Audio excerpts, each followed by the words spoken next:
ದಕ್ಷಿಣ ಕರ್ನಾಟಕ ಅಭಿವೃದ್ಧಿ ಆಯಿತು, ಯಾಕೆ ಉತ್ತರ ಕರ್ನಾಟಕ ಅಭಿವೃದ್ಧಿ ಆಗಲಿಲ್ಲ?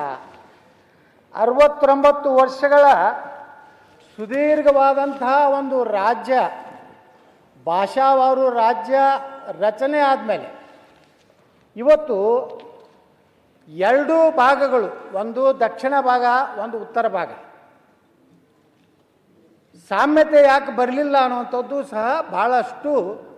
ಕೇವಲ ನಾವು ದಕ್ಷಿಣ ಕರ್ನಾಟಕದವರು ಅವರು ಭಾಳ ಪ್ರಭಾವಿಗಳು, ಅವರು ಬೆಂಗಳೂರಿಗೆ ಭಾಳ ಸಮೀಪಿದ್ದವರು, ಅವರು ತಮ್ಮ ಭಾಗದ ಅಭಿವೃದ್ಧಿಗಾಗಿ ಗಟ್ಟಿಯಾಗಿ ಮಾತಾಡೋಂಥವ್ರು. ಆದರೆ ಉತ್ತರ ಕರ್ನಾಟಕದಲ್ಲಿ ಹೇಳಿದ್ರಲ್ಲ ನಮ್ಮ ರಾಜು ಕಾಗೆ ಅವರು, ಆತ್ಮವಂಚನೆ ಮಾಡಿಕೊಂಡು ಎಲ್ಲೋ ನನ್ನ ಮುಂದಿನ ಸಲ ಟಿಕೆಟ್ ಕೊಡ್ತಾರೋ ಇಲ್ಲೋ, ಭಾಳ ದೊಡ್ಡ ಸಮಸ್ಯೆ ಇರೋದು ಪ್ರಾಬ್ಲಮ್ ಇದು. ಪಕ್ಷದ ವಿರುದ್ಧ ಮಾತಾಡಿಬಿಟ್ರೆ ನನ್ನ ಮಂತ್ರಿ ಮಾಡ್ತಾರೋ ಇಲ್ಲೋ, ಏನಾರು ಮಾಡಿ ನಾನು ಕೈಕಾಲು ಹಿಡಿದು ಮಂತ್ರಿಯರೇ ಆಗಬೇಕು, ನಿಗಮ ಮಂಡಳಿ ಅಧ್ಯಕ್ಷ ಆಗಬೇಕು. ಅದಕ್ಕೆ ಏನೂ ಕೆಲಸ ಮಾಡದೇ ಇದ್ದರೂ ಹೊಗಳೋದು, ಆಡಳಿತದಾಗಿದ್ದಾಗ ಹೊಗಳೋದು, ವಿರೋಧ ಪಕ್ಷದಾಗ ಟೀಕೆ ಮಾಡೋದು.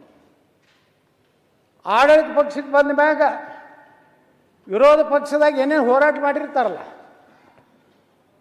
ಅದನ್ನೆಲ್ಲ ನೆನಪು ಹಾರಿ ಮತ್ತು ಅದೇ ಯಥಾಸ್ಥಿತಿ. ಹಿಂದಿನ ಸರ್ಕಾರಕ್ಕೆ ಇವ್ರಿಗೇನು ವ್ಯತ್ಯಾಸ ಇಲ್ಲ.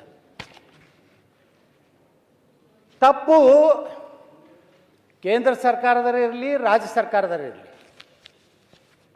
ತಪ್ಪು ತಪ್ಪು ತಪ್ಪೇ. ನೀವು ಹೋರಾಟ ಮಾಡ್ತೀರಿ, ಏನು ವಿರೋಧ ಪಕ್ಷದಾಗ, ನೀವೇ ಮುಖ್ಯಮಂತ್ರಿ ಆದಾಗ ನಿಮ್ಮ ಮಾತಿನ ನಾಲಿಗೆ ಬೇರೆ ಆಗ್ತದೆ.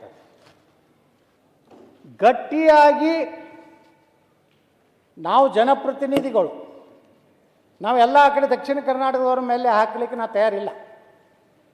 69 ವರ್ಷಗಳಿಂದ ಈ ಭಾಗದಿಂದ ವಿಧಾನಸಭೆಗೆ ಆರಿಸಿ ಬಂದಿದ್ದಲ್ಲೋ, ವಿಧಾನ ಪರಿಷತ್ ಸದಸ್ಯರಿರಲಿಲ್ಲೋ, ಲೋಕಸಭಾ ಸದಸ್ಯರಿರಲಿಲ್ಲೋ, ಯಾಕೆ ಹಿಂದುಳಿತು? ಯಾಕೆ ಸಾಮ್ಯತೆಯನ್ನು ಇವತ್ತು ಆಗಲಿಲ್ಲ? ಇವತ್ತು ನೋಡ್ತಾ ಇದ್ವಿ ಅಧ್ಯಕ್ಷರು, ನೀರಾವರಿ ಭಾಳ ದೊಡ್ಡ ಉತ್ತರ ಕರ್ನಾಟಕದ ಭವಿಷ್ಯ ಬದಲಾವಣೆ ಆಗಬೇಕಾದ್ರೆ ನಾವು ಏನಾದರೂ ಉತ್ತರ ಕರ್ನಾಟಕನ ಅಭಿವೃದ್ಧಿ ಮಾಡ್ತೀನಂದರೆ 10 ಕಿಲೋ ಅಕ್ಕಿಯಿಂದ ಉದ್ಧಾರ ಆಗುವುದಿಲ್ಲ.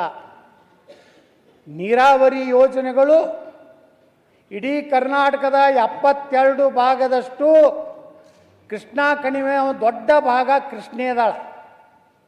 ಆದರೆ ಎಲ್ಲ ಸರ್ಕಾರಗಳು ಬಂದಾಗ, ನೀವು ಬಂದಾಗ ಏನು ಮಾಡಿದ್ರಿ, ನೀವು ಬಂದಾಗ ಏನು ಮಾಡಿದ್ರಿ? ಯಾರ್ಯಾರು ಒಬ್ಬರು ಕೇಳಿ ಕೃಷ್ಣ ಕೂಗತ್ತು ಪುಕ್ಕ ಬರೆದ್ರು, ಒಬ್ಬರು ಆಲಿಮಟ್ಟಿಗೆ ಹೋಗಿದ್ದು ಕೂಡಲ ಸಂಗಮದಾಗ ಹಾನಿ ಮಾಡಿದ್ರು, ಒಬ್ಬರು ನಾನು ಮುಖ್ಯಮಂತ್ರಿ ಆದರೆ ನಾನು ಸರ್ಕಾರ ಬಂದರೆ 25,000 ಕೋಟಿ ಕೊಡ್ತೀನಿ, ರಕ್ತದಲ್ಲಿ ಬರೆದು ಕೊಡ್ತೀನಿ ಅಂತ ಒಬ್ಬ ಡೈಲಾಗ್ ಹೊಡೆದ್ರು. ಯಾರೂ ಏನೂ ಮಾಡಲಿಲ್ಲ, ರಕ್ತದಲ್ಲಿ ಬರೆದು ಕೊಡೋರು. ಈಗ ಅವರು ಇವತ್ತು ಸಮಾನತೆ ಬಗ್ಗೆ ಇಲ್ಲಿ ಭಾಷಣ ಹೊಡೆದು ಹೋದರು. ನಾವೆಲ್ಲ, ನನಗೇನು 3-4 ಸಲ ಉಚ್ಚಾಟನೆ ಮಾಡ್ಯಾರ, ಐ ಡೋಂಟ್ ಕೇರ್. ಜನರ ಸಲುವಾಗಿ ಬಂದಾಗ ನಾ ಯಾರಿಗೂ ಮುಲಾಜಿಲ್ಲಾರ್ದೆ ಮಾತಾಡಿದ್ದಕ್ಕೆ ಉಚ್ಚಾಟನೆ ಇದೆ. ಆದರೆ ಜನ ನಾನು ನಿಂತಿದ್ದಾರೆ. ಜನ ನಮ್ಮ ಪರವಾಗಿದ್ದಾನಂದರೆ ಜನ ಎಂದೂ ಕೈ ಬಿಡೋಲ್ಲ ಅಧ್ಯಕ್ಷರೇ. ನಾವು ವಿಧಾನ ಪರಿಷತ್ತಿಗೆ ನಿಂತಾಗ ಇಡೀ ರಾಜ್ಯಕ್ಕೆ ಹೈಯೆಸ್ಟ್ ಹೋಟ್ಲೇ ಇವತ್ತು ವಿಧಾನ ಪರಿಷತ್ತಿಗೆ ಆಯ್ಕೆ ಬಂದ ಪಕ್ಷೇತರ. ಕಾರಣ ಜನರಿಗೆ ಗೊತ್ತಿತ್ತು, ಈ ಮನುಷ್ಯ ಒಬ್ಬ ಮಾತಾಡೋ ಒಬ್ಬ ಹೋರಾಟಗಾರ ಬೇಕಂತೇಳಿ.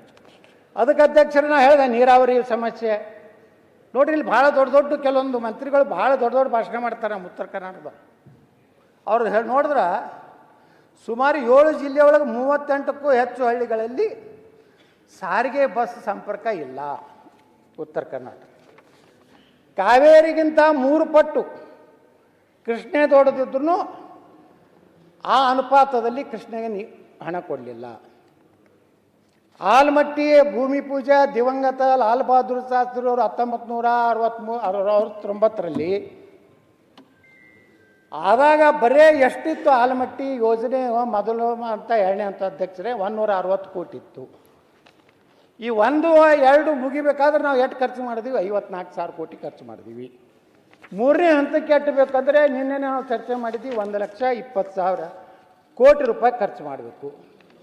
60 ವರ್ಷದಲ್ಲಿ ಅವಾಗ ಏನೋ ಯಾವುದೋ ಇದು ಇರಲಿಲ್ಲ, ಕೋರ್ಟ್ ವ್ಯಾಜ್ಯಗಳಿರಲಿಲ್ಲ.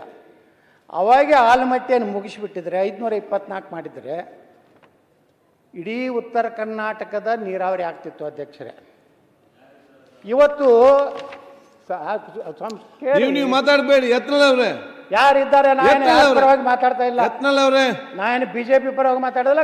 ನಾನು ನೋಡಿ ನಾವೆಲ್ಲ ಹೊಸಬ್ರು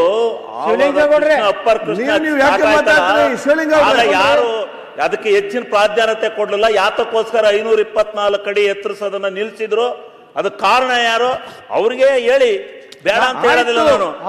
ಅವ್ರನ್ನ ಸದಸ್ಯರು 4,000 ಬಂದಿರೋರು, ನೀವ್ ಹೇಳಿ. ನೋಡಿ ಅಧ್ಯಕ್ಷರೇ, ನೋಡಿ ಯಾರು ಯಾವುದು ಆಗಿಲ್ಲ ಅನ್ನೋದಕ್ಕೆ ನಾನು ಯಾವ್ದನ್ನೇ ದೋಷ ಸಿಗ್ಲಿಕ್ಕೆ ನಿಂತಿಲ್ಲ.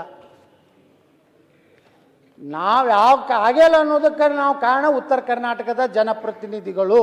ಓಕೆ, ಯಾವ ಮುಖ್ಯಮಂತ್ರಿಗಳನ್ನ ಯಾರನ್ನ ನಾವು ಮಾತಾಡೋದೇ ಇಲ್ಲ ಮುಖ್ಯಮಂತ್ರಿಗಳ ಮುಂದೆ. ಇವತ್ತೇನಾಗಿದೆ, ನಾವು ಪ್ರಧಾನಮಂತ್ರಿಗಳ ಮುಂದೆ ಹೋಗಿ ಮಾತಾಡೋದಿಲ್ಲ. ನಾವು ಕಷ್ಟ ಹೇಳ್ಕೋದಿದ್ರೆ ಪ್ರಧಾನಮಂತ್ರಿಗಳು ಅಟಲ್ ಬಿಹಾರಿ ವಾಜಪೇಯಿ ಇದ್ದಾಗ 519.6, ಆಂಧ್ರ ಪ್ರದೇಶದ ಚಂದ್ರಬಾಬು ನಾಯ್ಡು ಅವರು ಅವತ್ತು ಮುಖ್ಯಮಂತ್ರಿ ಇದ್ದರು.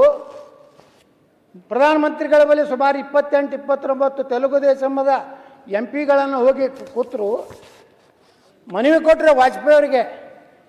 ಯಾಕೆ ಅವ್ರನ್ನ ನೆನೆಸ್ತೀನಿ ಅಂದರೆ ಇವತ್ತು ಅಟಲ್ ಬಿಹಾರಿ ವಾಜಪೇಯಿ ಅವ್ರನ್ನ ಅಧ್ಯಕ್ಷರೇ, ನಾನು ಬಿಜಾಪುರದಲ್ಲಿ ಇದ್ದೆ, ನಾನು ಲೋಕಸಭಾ ಸದಸ್ಯ ಇದ್ದೆ. ಪತ್ರಕರ್ತರು ಬಂದು ಕೇಳಿದ್ರು, ಇವತ್ತು ಚಂದ್ರಬಾಬು ನಾಯ್ಡು ಅವರು ಭಾರತದ ಪ್ರಧಾನಮಂತ್ರಿ ಅಟಲ್ ಬಿಹಾರಿ ವಾಜಪೇಯಿ ಭೇಟಿಯಾಗಿದ್ದಾರೆ. 515ಕ್ಕಿಂತ ಹೆಚ್ಚಿಗೆ ಎತ್ತರಕ್ಕೆ ಅವಕಾಶ ಕೊಡಬಾರ್ದು, ಒಂದು ವೇಳೆ ಕೊಟ್ಟರೆ ತೆಲುಗು ದೇಶಂ ತನ್ನ ಪಾರ್ಟಿ ಬೆಂಬಲವನ್ನು ವಾಪಸ್ ತಗೋತೇತನೋ ಅಂತ ಒಂದು ಎಚ್ಚರಿಕೆಯನ್ನು ಕೊಟ್ಟಿದ್ದಾರೆ ಅಂತ ಹೇಳಿದ್ರು. ಅವಾಗ ನಾವೊಬ್ಬ ಲೋಕಸಭಾ ಸದಸ್ಯನಾಗಿ ನಾನು ಏನೋ ಬೇರೆ ಹಾದಿ ಹಿಡಿದು ಬಚಾವಾಗಲಿಕ್ಕೆ ಪ್ರಯತ್ನ ಮಾಡಬಹುದಾಗಿತ್ತು.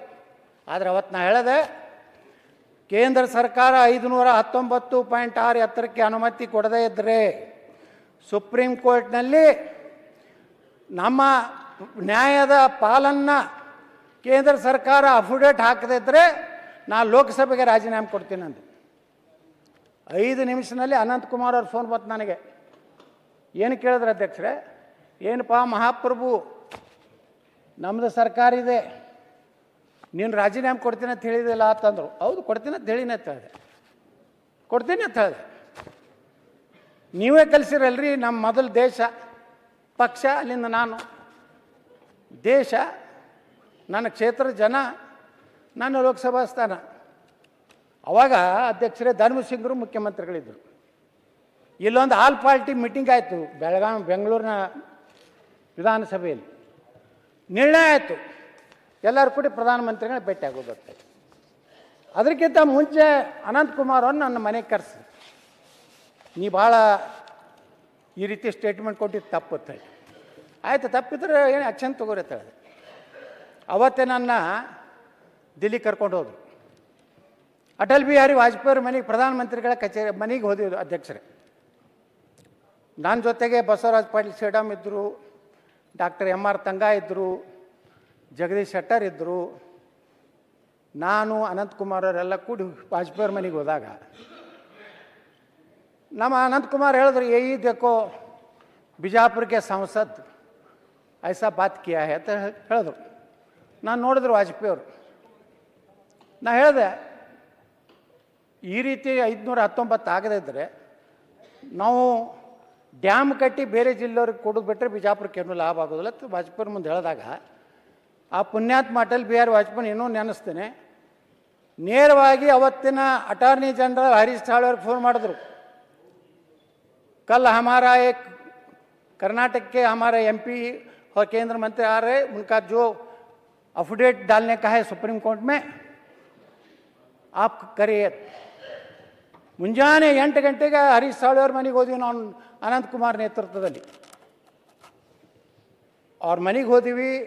टिफिन ಮಾಡಿದ್ವಿ ಒಂದೇ ಮಾತು ಹೇಳಿದ್ರು ಹರೀಶ್ ಸಾಳ್ವೆ कल हम अटल जी ने बोला है आज सुप्रीम कोर्ट में आलमट्टी डैम का 519.6 519.6 ಅಫಿಡೇಟ್ डाल देंगे ಅವ್ರಿಗೆ ಧಮಕಿ ಬಂದಿದ್ರ ಬಗ್ಗೆ ವಾಜಪೇಯಿ ನಮ್ಮ ಮುಂದೆ ಏನು ಹೇಳ್ತಾರೆ ಅಧ್ಯಕ್ಷರೇ, ನನ್ನ ಸ್ವಾರ್ಥಕ್ಕಾಗಿ ನನ್ನ ಪ್ರಧಾನಮಂತ್ರಿ ಕುರ್ಚಿಗಾಗಿ ಕರ್ನಾಟಕಕ್ಕೆ ನಾನು ಬಲಿ ಕೊಡಲಿಕ್ಕೆ ಸಾಧ್ಯ ಇಲ್ಲ ಅನ್ನುವಂಥ ಮಾತನ್ನು ಅಟಲ್ ಬಿಹಾರಿ ವಾಜಪೇಯಿ ಅವತ್ತು ಹೇಳಿದ್ರು. ಮುಂದೆ 6 ತಿಂಗಳಾಗ ನಾನು ಏನು ಉಚ್ಚಾಟನೆ ಮಾಡ್ಬೇಕಂತಿದ್ರಲ್ಲ ಅಧ್ಯಕ್ಷರೇ, ನಾ ಕೇಂದ್ರ ಮಂತ್ರಿಯಾಗಿ ಅಟಲ್ ಬಿಹಾರಿ ವಾಜಪೇಯಿ ಸರ್ಕಾರದಲ್ಲಿ ಕೆಲಸ ಮಾಡುವಂಥ ಅವಕಾಶ ಕೊಟ್ಟರು.